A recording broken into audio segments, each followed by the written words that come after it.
Bon, je me dis que dans chaque religion, il y a des gros lourds, hein. Ça doit être une loi du genre. Il y en a chez nous, il y en a chez les chrétiens, il y en a chez les catholiques. Oui, oui, parfaitement. Alors là, je vois pas pourquoi il n'y en aurait pas aussi chez les autres, hein. Donc là, ce que j'ai fait, c'est que je vous ai mis une belle petite vidéo avec 4 phrases de gros lourds. Vous savez, ces phrases qui n'ont aucun rapport avec le sujet vidéo, là, et qui viennent simplement pour troller et spammer à coups de copier-coller. Bon, ça ne nous empêche pas de les aimer. Est-ce que la Bible est falsifiée? Comment ça se fait que Jésus prie s'il est Dieu, etc., etc. Alors, il se trouve que c'est plutôt du côté des musulmans. Donc si vous êtes musulman, ne le prenez pas personnellement. Je fais bien la part des choses entre les musulmans et les gros lourds qu'il peut y avoir aussi chez les musulmans. Et si vous voulez, moi, si je réponds pas, après on me dit hey, il refuse le débat. Et que, de temps en temps, il faut bien aussi que je leur consacre une vidéo. Ce qui est aussi une manière de leur dire on se calme, hein. On vous a entendu, ça va bien, on voudrait passer à autre chose aussi. Je leur ai fait une belle vidéo bien dédicacée, en espérant que ça puisse servir ensuite à ce qu'il y a un vrai dialogue entre les religions pour qu'on puisse voir ce qu'il y a de beau chez les uns et chez les autres aussi. Donc on y va.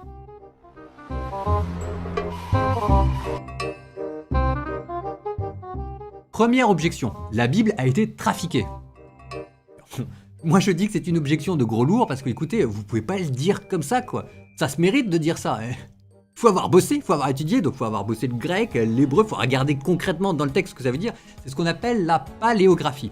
Alors, les paléographes sont sympas, ils vous ont simplifié la tâche. On a pris les 2500 manuscrits et on les a compilés dans ce qu'on appelle le Nestlé-Aland qui recense les différentes versions. Et on a regardé les 5% du texte où il y avait des divergences qui concernent surtout des problèmes de ponctuation et de l'avis unanime des historiens et des spécialistes de l'Antiquité, la Bible est le livre le mieux attesté de l'Antiquité.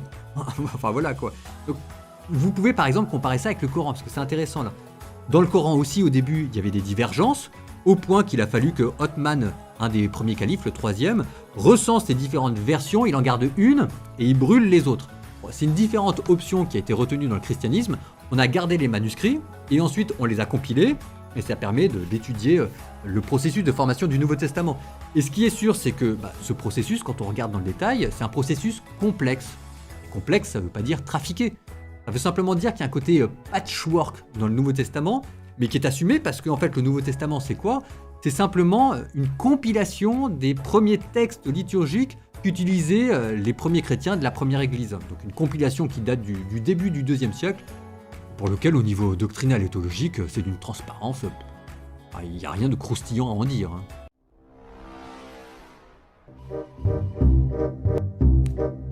Autre objection, Jésus n'aurait jamais prétendu être Dieu. Ce qui est curieux parce que quand on lit le Nouveau Testament, on a l'impression au contraire de le lire partout que c'est même à cause de ça qu'il a été crucifié. Donc vous lirez Apocalypse chapitre 1, c'est parfaitement clair, vous lirez Jean chapitre 8, avant qu'Abraham ne soit, je suis, qui est un nom divin, et la preuve que c'est un nom divin, c'est que juste après, les Juifs prennent une pierre pour le lapider pour blasphème. Ou alors Jean chapitre 5, mon père agit jusqu'à présent, et moi j'agis de même. Mon père, ça veut dire que Jésus prétendait être le fils de Dieu, d'origine divine. Vous allez me dire, oui, mais ça peut signifier beaucoup de choses, ne sommes-nous tous pas un peu fils de Dieu quelque part? Mais le texte vous dit ensuite comment il faut le comprendre, c'est-à-dire d'une manière très forte. On vous dit, à cause de cela, les Juifs cherchaient à le tuer, non seulement parce qu'il violait le sabbat, mais en plus parce qu'il appelait Dieu son propre Père, se faisant ainsi l'égal de Dieu. Donc on va pas dire qu'on comprend mieux que les Juifs de l'époque ce que voulait dire Jésus, d'autant plus que Jésus ensuite ne leur dit pas « Non, vous m'avez mal compris, laissez-moi vous expliquer. » Jésus en fait leur fait une sorte de petite pied de nez et leur dit « Vous m'avez très bien compris, le Père et moi, nous sommes un. »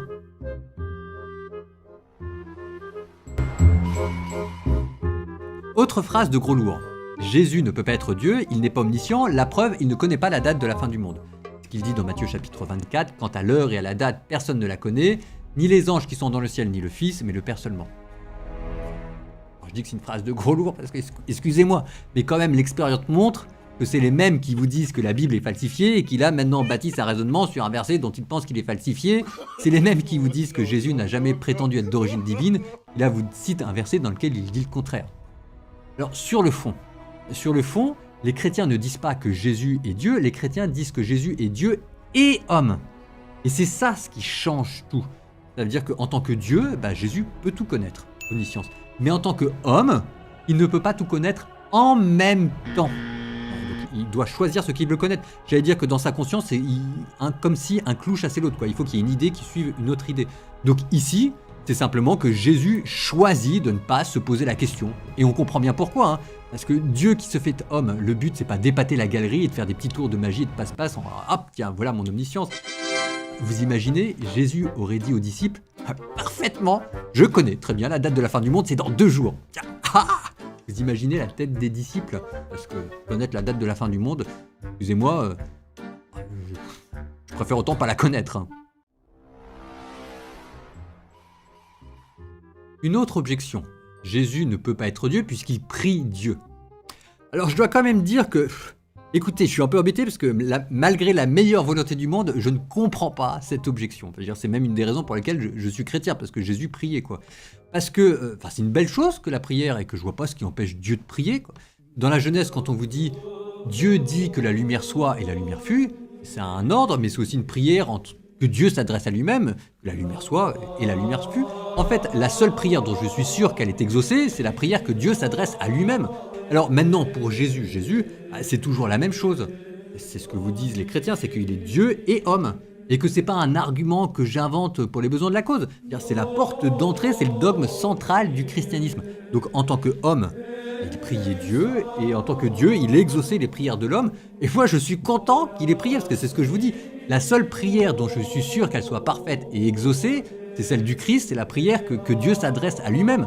Donc moi, je sais pas, enfin justement, ça me donne envie d'être chrétien. Alors je m'excuse par avance, ce type de vidéo, à la fois c'est important et c'est toujours compliqué à essayer d'être le plus délicat possible pour pas froisser le monde. Donc j'espère que vous avez compris que c'était pas forcément le fond de ma pensée, que le dialogue avec les religions s'arrêtait pas là, mais justement ça permet de déblayer le terrain. Donc vous prenez soin de vous, l'amour vaincra. L'amour